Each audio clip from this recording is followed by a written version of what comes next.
Hey, it's Lisa. Thanks for joining me on Always Looking Up.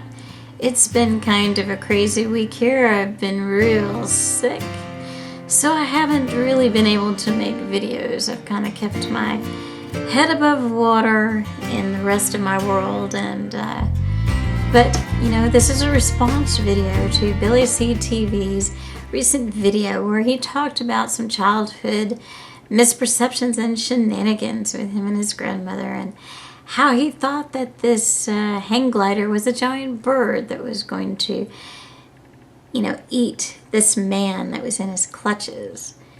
And of course I had to laugh and smile because it reminds me of me, because when I was growing up, I had a lot of misperceptions too.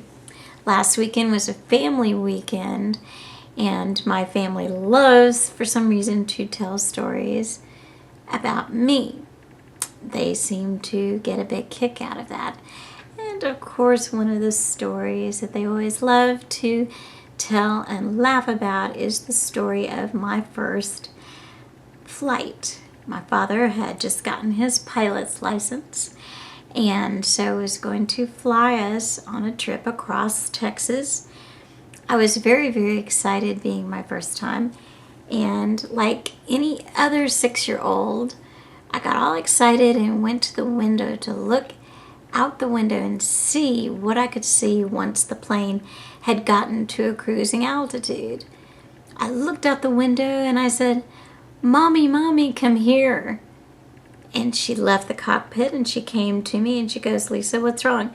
And I said, "Mommy, it's the United States of America." And she looked at me and she laughed and patted my head and went back up to the front cockpit to be with my dad. And they have laughed about that for years.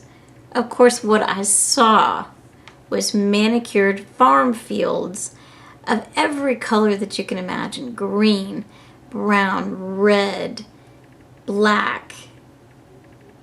It was just amazing how I saw all these different shapes, and it looked just like the puzzle that my parents had given me when I was very little to learn the geography of the United States, where I live. So I really wasn't being a doofus. I honestly just had this weird idea that if you were high enough in the sky, that when you looked down, you could see the United States. And of course, you can see all the borders and everything like that. But kids' misperceptions are pretty funny.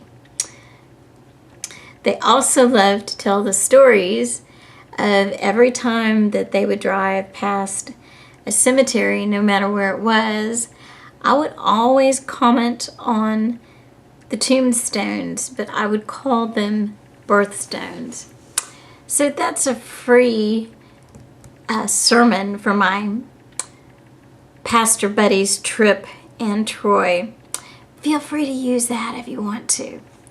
And of course, these things, they feel like they have to continue to make fun of me about all this stuff to this day, but that's okay.